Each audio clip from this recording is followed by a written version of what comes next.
पुण्याचं फळ. एकदा एका वयोवृद्ध महिलेचा मृत्यू झाला. यमराज तिला घ्यायला आले. त्या महिलेनं यमराजांना विचारलं, तुम्ही मला स्वर्गात नेणार की नरकामध्ये? तेव्हा यमराज म्हणाले, दोन्हीमधून कुठेही नाही.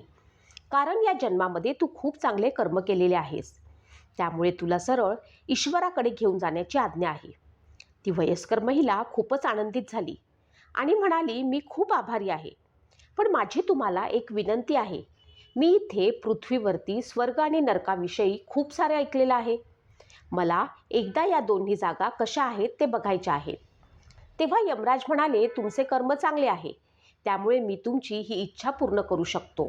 चल, मी तुला स्वर्ग आणि नरक या दोन्हींच्या दरवाजावरनं ईश्वराच्या महाली घेऊन जातो. दोघेही चालू लागले. सर्वात पहिले नरक आले. नरकामध्ये त्या महिलेला लोकांचा जोरजोरात रडण्याचा आवाज ऐकू येऊ लागला.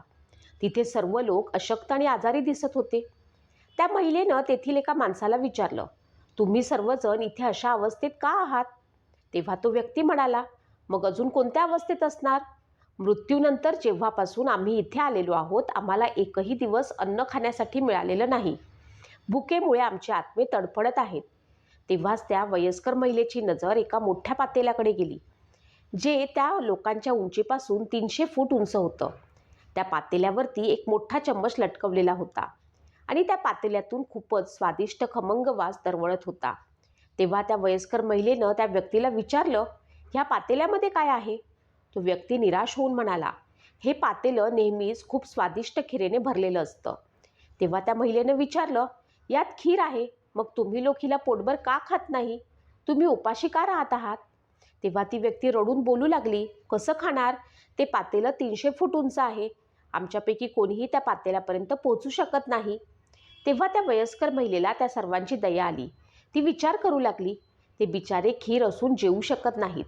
कदाचित परमेश्वरानं त्यांना ही शिक्षा दिलेली आहे. लगेच यमराज तिला म्हणाले, चला इथून, आपल्याला वेळ होत आहे. दोघेही पुढे जाऊ लागले. काही अंतरावरती स्वर्ग आला. तेथे स्वर्गामध्ये त्या महिलेला सर्वांच्या हसण्याचा आणि आनंदाचा आवाज येत होता. सर्व लोक खूप आनंदामध्ये होते. त्या सर्वांना आनंदित बघून ती महिला देखील आनंदित झाली. तिनं पाहिलं की तिथे देखील 300 फूट उंचावरती एक मोठं पातेलं आहे. त्यावरती एक चम्मच अटकवलेला आहे. तेव्हा त्या महिलेनं तेथील एका व्यक्तीला विचारलं, या पातेल्यामध्ये काय आहे? तो व्यक्ती म्हणाला, यामध्ये खूपच स्वादिष्ट खीर आहे. ती महिला हे ऐकून हैराण झाली. तिनं विचारलं, हे पातेलं इतकं 300 फुटावरती आहे, मग तुम्ही ह्याच्याजवळ पोचू शकत नसाल, त्यामुळे तुम्हाला जेवण मिळू शकत नसेल आणि तुम्ही देखील भुकेने बहाल असाल. तेव्हा सर्वजण आनंदित आहोत.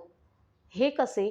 तेव्हा तो व्यक्ती म्हणाला, आम्ही तर सर्व लोक या पातेल्यामधील खीर पोट भरून खातो. तेव्हा ती महिला म्हणाली, कसं? हे पातेलं फार उंचावरती आहे. तो व्यक्ती म्हणाला, पातेलं उंचावर आहे तर काय झालं? इथे किती झाडं आहेत?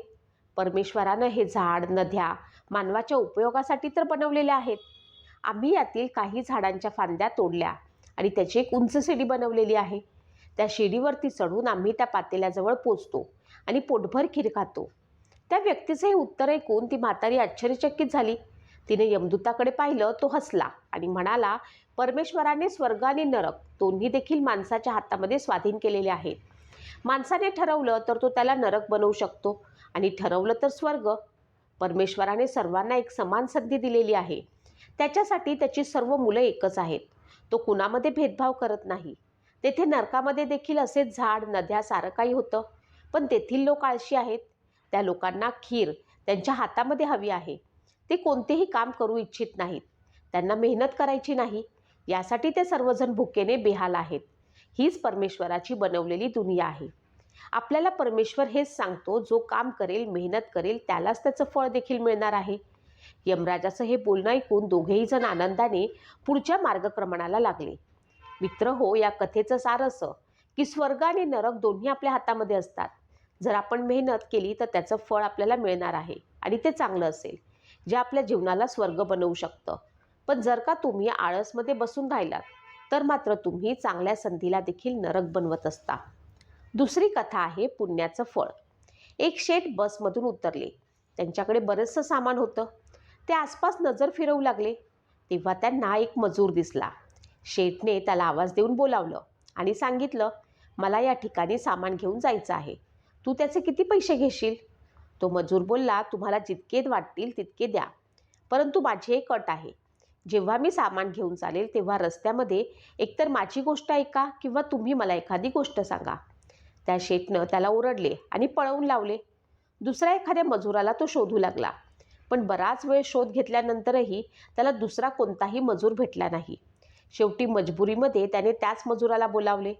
तो मजूर धावत पळत त्या शेठकडे आला आणि म्हणाला, शेठ, माझी अट तुम्हाला मंजूर आहे का? आपलं काम झालं पाहिजे.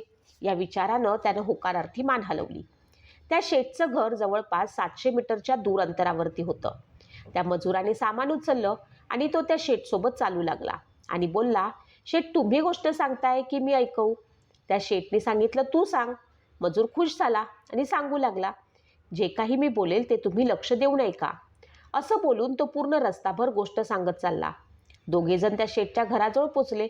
मजुराने अंगणामध्ये सामान ठेवलं. त्या शेठने त्याला पैसे दिले. मजुराने पैसे घेतले आणि तो म्हणाला, शेठ, मी जी गोष्ट सांगितली ती तुम्ही व्यवस्थित ऐकली की नाही? शेठ म्हणाला, मी तुझी कोणतीच गोष्ट ऐकली नाही. मला तर माझं फक्त काम करून घ्यायचं होतं. मजूर म्हणाला, शेठजी, तुम्ही जीवनामध्ये खूप मोठी चूक केलेली आहे. उद्या 7 वाजता तुमचा मृत्यू होणार आहे. त्या शेठला हे ऐकून खूप राग आला. तो रागाने म्हणाला, तुझी बकबक खूप ऐकली. तू आता इथून जातोस की तुला मारून घालवायला लावू? तो मजूर म्हणाला, तुम्ही मला मारा अथवा सोडा, पण उद्या 7 वाजता तुमचा मृत्यू होणार आहे. आता तरी माझं बोलणं लक्ष देऊन ऐका. आता मात्र तो शेठ जरा गंभीर झाला आणि बोलला, मरायचं तर प्रत्येकालाच आहे. जर माझा मृत्यू उद्या संध्याकाळी होणार असेल तर तो होईल. यामध्ये मी काय करू शकतो?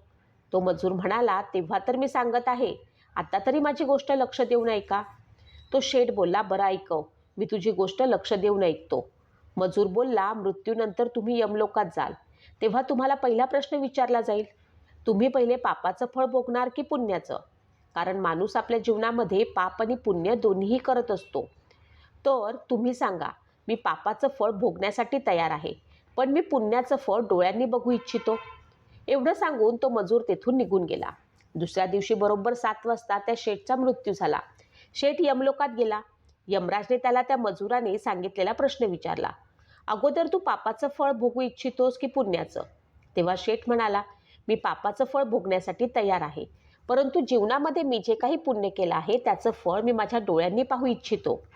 तेव्हा यमराज बोलले, आमच्या इथे अशी कोणती व्यवस्था नाही. इथे तर दोन्ही पाप आणि पुण्य दोघांची फळं भोगावी लागतात. तेव्हा तो शेठ म्हणाला, मग तुम्ही मला का विचारलं? आणि जर विचारलं तर ते पूर्ण करा. मी पृथ्वीवर तर अन्याय पाहिला आहे, पण इथे देखील अन्याय होत आहे. तेव्हा यमराज विचार करू लागला, हा बोलत तर बरोबर आहे, याला विचारून मी चूक केली आहे. जर माझ्याकडे असं काही असतं की त्याच्यामुळे मी याची इच्छा पूर्ण केली असती. विवश होऊन यमराज त्या शेठला ब्रह्मदेवाकडे घेऊन गेले आणि पूर्ण गोष्ट सांगितली. ब्रह्माजीने आपली पोथी खोलून सारी पाने उलगडून पाहिली, पण त्यांना असा कोणताही मार्ग सापडला नाही की ज्यामध्ये ते याची इच्छा पूर्ण करू शकतील. ब्रह्मदेव देखील विवश होऊन यमराज आणि शेठला घेऊन विष्णूजवळ पोचले. विष्णुदेवांना सारी समस्या सांगितली. भगवान विष्णूने यमराज आणि ब्रह्माला सांगितलं, तुम्ही जा, आपलं आपलं काम बघा. दोघं निघून गेले. विष्णुदेवांनी शेठला सांगितलं, आता सांग, तुझं म्हणणं काय आहे?